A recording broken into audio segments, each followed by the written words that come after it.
Dijual ayah tiri oleh Om CEO. Bab 150. 1. Saat itu langit sore mulai berwarna jingga, menyisakan bayangan panjang di sepanjang balkon tempat Runa duduk bersandar. Suara dering ponsel memecah keheningan yang menemaninya sejak pulang dari tempat kerja. Lame menatap layar sebentar sebelum menjawab. Nama Dewi tertera jelas. "Halo, Dewi," sapanya pelan. Tak ada basa-basi, suara Dewi langsung terdengar terburu-buru, seperti menahan sesuatu yang menyesakkan. "Jangan pulang Runa, aku mohon." "Ada apa, Dewi?" tanya Runa, heran. "Kenapa kamu tiba-tiba bicara seperti itu?" Di ujung sana, Dewi terdengar menarik napas panjang. Namun, suara tangis yang ditahannya tetap lolos. "Mas Aryo sudah cerita semuanya padaku, Ran," ucap Dewi pelan, namun syarat emosi. "Tentang kamu, tentang Juan, tentang apa yang sebenarnya terjadi." Runa menggigit bibirnya. Dadanya mendadak sesak. Ia tak menyangka Aryo akan bercerita. Namun, sebagian dirinya juga merasa lega. "Aku benar-benar nggak nyangka Juan seperti itu," lanjut Dewi, suaranya bergetar. "Selama ini aku pikir dia lelaki baik, Ran. Tapi ternyata, kamu terluka. Dan aku nggak tahu. Kenapa kemarin kamu nggak cerita sama aku, Ran?" Runa terdiam. Ia tak ingin membahas luka itu lagi, meski namanya masih sesekali tergores saat Juan disebut. "Aku dukung keputusanmu untuk pergi," kata Dewi tegas, walau suaranya masih dibalut haru. "Carilah kebahagiaanmu sendiri. Biarkan Juan menyelesaikan kisah masa lalunya sendiri, tanpa menyeretmu lebih jauh. Kamu, fokuslah pada masa depanmu. Kamu berhak bahagia, Runa." Senyum pelan muncul di wajah Runa. Hangatnya dukungan Dewi membuat hatinya yang beku perlahan mencair. "Terima kasih, Dewi," ucapnya lembut. Lalu, setelah jeda sejenak, Runa menambahkan, "Iya, sekarang aku sedang fokus membahagiakan diri sendiri. Aku pikir, mungkin ini cara semesta menyuruhku berhenti mencintai orang yang salah." Di ujung sana, Dewi ikut tersenyum. "Dan kamu layak dicintai oleh orang yang tepat, Ran." Lalu panggilan pun dimatikan. Runa kembali menatap langit yang kini berubah menjadi semburat ungu. Hatinya tak lagi berat seperti sebelumnya. Mungkin, ini awal yang baru. Di villa milik Aryo, malam mulai merangkak naik, angin berhembus pelan menembus celah-celah jendela rumah. Di ruang tamu, Aryo duduk di sofa dengan ekspresi bingung saat mendengar pembicaraan Dewi di telepon dengan Runa. Wajahnya tegang, dan tanpa bisa menahan rasa ingin tahunya, ia akhirnya bersuara. "2. Sayang," ucap Aryo perlahan. "Kenapa kamu malah nyuruh Runa pergi? Bukannya kamu harusnya bujuk dia buat pulang?" Dewi menoleh, matanya masih memerah setelah menutup telepon. "Enggak, Mas," jawabnya tegas. "Runa berhak bahagia. Biarkan Juan menyelesaikan kisah masa lalunya sendiri, dan Runa bebas mengejar kebahagiaannya." Aryo menghela napas. "Tapi, sayang." Ucapan itu langsung dipotong Dewi dengan tajam. "Tapi apa, Mas?" "Mas Aryo bela Juan, iya." Pekiknya, membuat Aryo tersentak. "Bukan begitu, sayang. Aku hanya..." Aryo berhenti, kehilangan kata-kata. "Hanya karena Juan sepupu Mas, kamu jadi belain dia. Seandainya hal itu terjadi sama aku juga pasti pergi seperti Runa." Dewi melotot marah. "Atau, jangan-jangan Mas Aryo juga mau balik ke mantan Mas?" Aryo mengangkat kedua tangan, mencoba menenangkan. "Nggak mungkin, sayang. Aku nggak akan pernah kayak Juan. Aku sangat mencintaimu," katanya dengan nada lembut. Tapi Dewi tak luluh. "Lalu kenapa Mas Aryo bela dia yang jelas-jelas salah?" "Aku sebel sama Mas Aryo. Malam ini Mas Aryo tidur di kamar tamu. Jangan masuk ke kamarku. Seketika, wajah Aryo berubah panik. Jangan gitu dong, sayang. Kok malah aku yang dimarahin? Rayunya, mencoba mendekat. Namun Dewi sudah berjalan cepat ke arah tangga menuju kamarnya. Aryo menyusul, tapi sebelum sempat ikut masuk, pintu dibanting dan dikunci dari dalam. Tok, tok, tok, Aryo menggedor pelan. Sayang, ayo buka pintunya. Maaf, ya, aku nggak akan belain Juan lagi. Beneran, tak ada jawaban. Sayang, jangan marah ya, ingat kamu sedang hamil. Tetap hening. Aryo menghela napas panjang, lalu memukul pelan dahinya sendiri dan meremas rambutnya. Brengsek, ini semua gara-gara Juan, gerutunya. Ia lalu berjalan lesu menuju ruang kerja, meninggalkan pintu kamar yang masih tertutup rapat. Sampai di ruang kerjanya, Aryo menjatuhkan tubuh ke kursi dengan kasar, meninju meja dengan kesal. Emosi yang tertahan sejak Dewi membanting pintu membuatnya geram. Dengan gerakan cepat, dia meraih ponsel dan menghubungi Juan. Halo, Aryo, suara Juan terdengar di ujung sana, terdengar ceria. Gimana? Dewi udah hubungi Runa kan? Gimana hasilnya? Tapi Aryo tak membalas dengan nada ramah. Sialan kamu Juan, bentak Aryo. Juan terdiam sejenak, kebingungan. Hah? Ada apa, Yo? Kenapa kamu malah marah ke aku? Gara-gara aku bantuin kamu dan belain kamu, sekarang aku malah ribut sama Dewi. Dia marah besar karena aku terkesan membenarkan tindakanmu. Dia bahkan ngusir aku dari kamar dan ngelarang aku tidur bareng dia. Suara Aryo meninggi, nadanya benar-benar kesal. 3. Alih-alih merasa bersalah, Juan justru tergelak. Hahaha. Ya ampun, Yo. Itu artinya kamu harus pakai otak pintar kamu buat merayu istrimu. Bukan marah-marah ke aku, ucap Juan enteng. Juan, serius. Tapi panggilan sudah diputus. Juan mematikan telepon lebih dulu. Aryo menatap layar ponselnya dengan wajah dongkol. Sialan kamu, Juan, gerutunya sambil melempar ponsel ke sofa. Gara-gara kamu, malam ini aku harus tidur sendiri. Semoga saja Dewi tidak lama marahnya.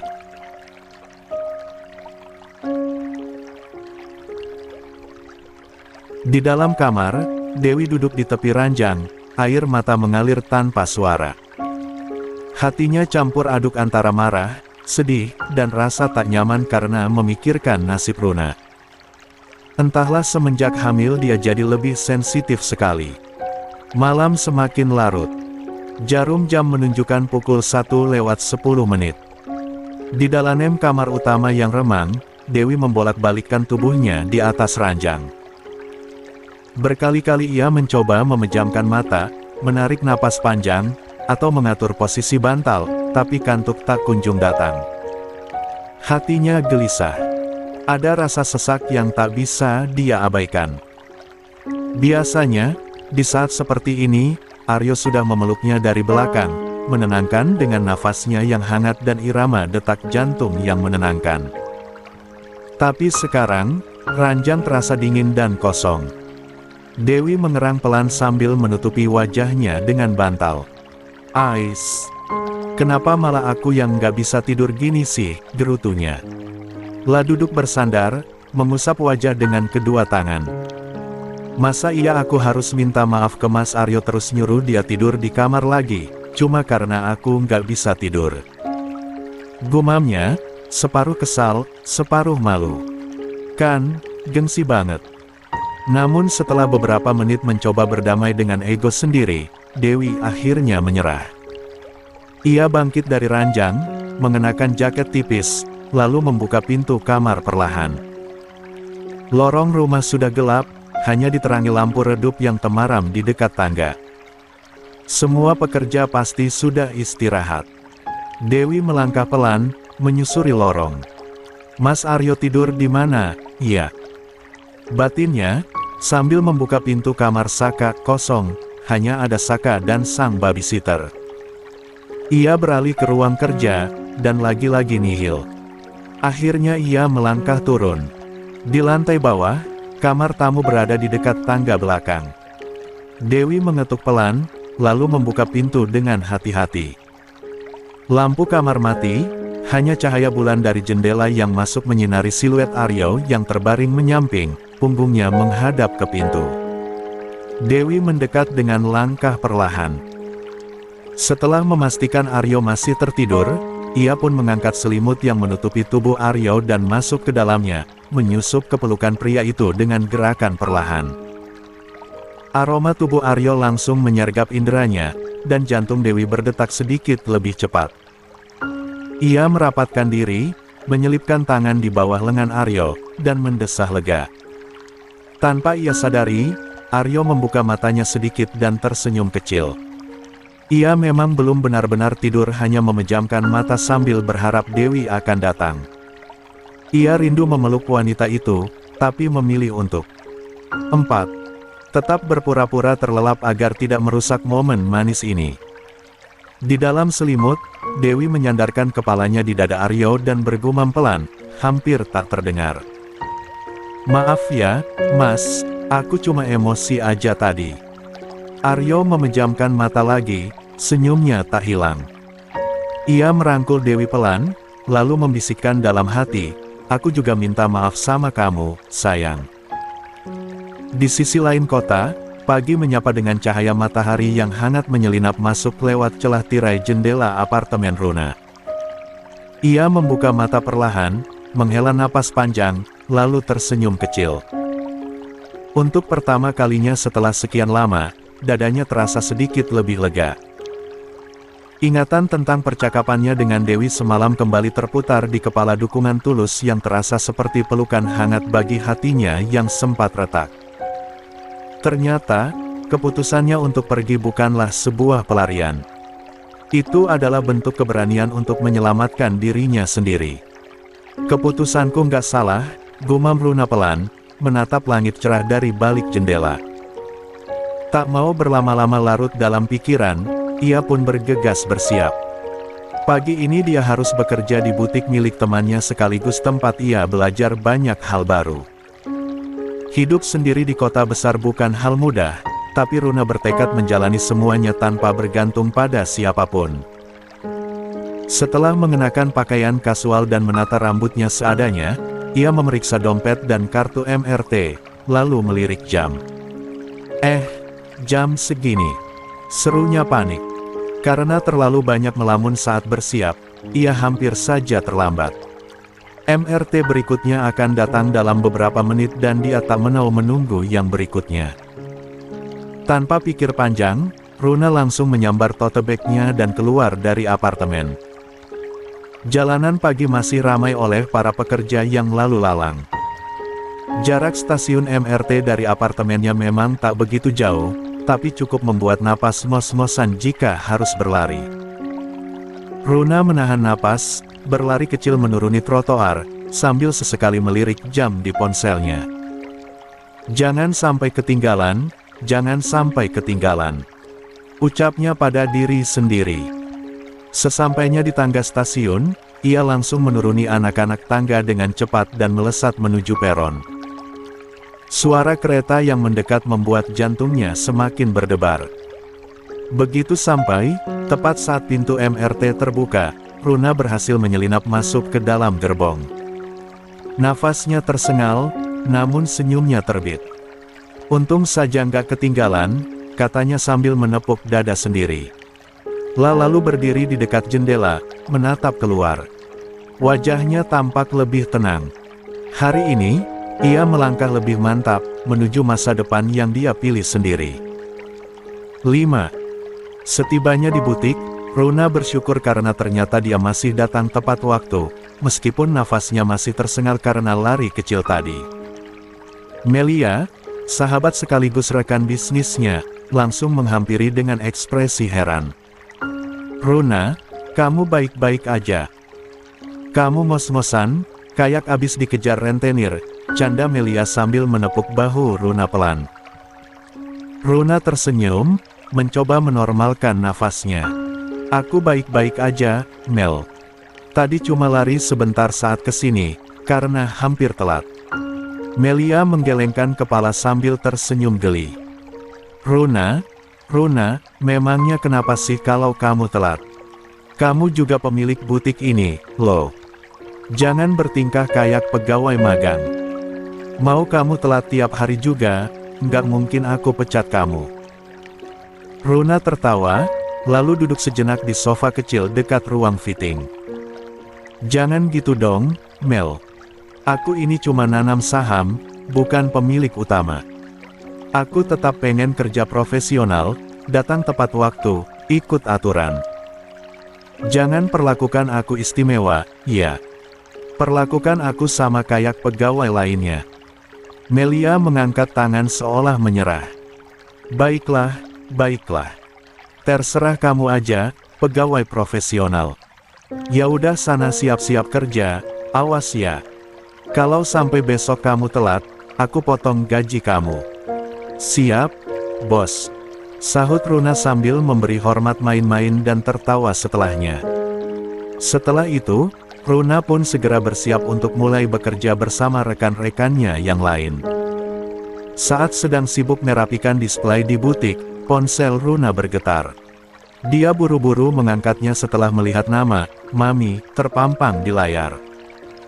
Runa hanya memberitahu Dewi dan maminya saja, nomor ponselnya yang baru. Halo, Mi. Ada apa? Tanya Runa sambil menurunkan volume suaranya. Runa, apa kabarmu, Nak? Kapan kamu mau pulang ke rumah? Suara Bu Sukma terdengar lembut tapi penuh kerinduan. Runa menarik napas panjang, mencoba menahan gejolak di dadanya. Runa baik-baik aja di sini, Mi. Runa masih betah berada di sini. Nanti kalau udah kangen banget sama papi dan mami, pasti pulang. Tapi Bu Sukma langsung terseduh di seberang. Nak, jangan lama-lama ya perginya. Mami kangen banget sama kamu. Runa menggigit bibirnya, menahan air mata yang mulai menggenang. Iya, Mi. Tenang aja, bentar lagi juga Runa pulang. Atau, kalau Mami kangen banget, Mami aja yang kesini. Tapi gimana papimu? Dia masih banyak pekerjaan di sini, sahut Bu Sukma pelan. Ya udah, nanti aja kalau papi udah nggak sibuk, kalian main ke Jakarta, ya. Runa berusaha terdengar ceria. Baiklah, Nak. Yang penting kamu jaga diri baik-baik, ya. Mami sama papi tuh khawatir banget sama kamu. Kamu itu anak kami satu-satunya. Kalau sampai terjadi apa-apa, Mami pasti sedih banget, ucap Bu Sukma, suaranya serak. Iya, Mi, tenang aja. Runa udah dewasa kok, Runa juga lagi belajar hidup mandiri. Bahkan, Runa kepikiran mau lanjut kuliah ke luar negeri nanti, ujar Runa dengan suara lebih ringan. Jangan, seru Bu Sukma tiba-tiba. Jangan pergi ke luar negeri sendiri, Runa. Kalau kamu memang mau kuliah ke luar negeri, Mami ikut, ya, biar ada yang jagain kamu.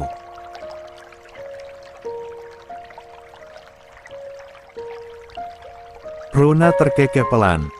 Iya, Mi, tenang aja. Runa nggak akan ke luar negeri sendiri kok. 6. Ya sudah, kalau begitu, jangan lupa makan. Jangan capek-capek kerja. Mami tunggu telepon dari kamu malam nanti, ya. Iya, Mi, Runa tutup dulu, ya. Masih kerja. Nanti malam Runa telepon Mami lagi. Bye, Mami. Muah. Ucap Runa manja, lalu memutuskan panggilan. La menatap layar ponsel sejenak, senyum sendu terlukis di wajahnya. Walau sejauh apapun ia mencoba lari, rumah dan cinta orang tua selalu punya cara untuk menariknya kembali. Ponsel Runa kembali bergetar, kali ini sebuah pesan dari maminya masuk. Oh ya Ran, Mami tadi lupa bilang. Tante Arini sakit. Kemung Dewi lusa beliau akan ke Jakarta untuk berobat. Kalau kamu bisa, tolong jenguk Tante Arini ya. Beliau selalu nanyain kamu. Tante Arini kangen sama kamu, Runa. Runa menatap pesan itu beberapa saat.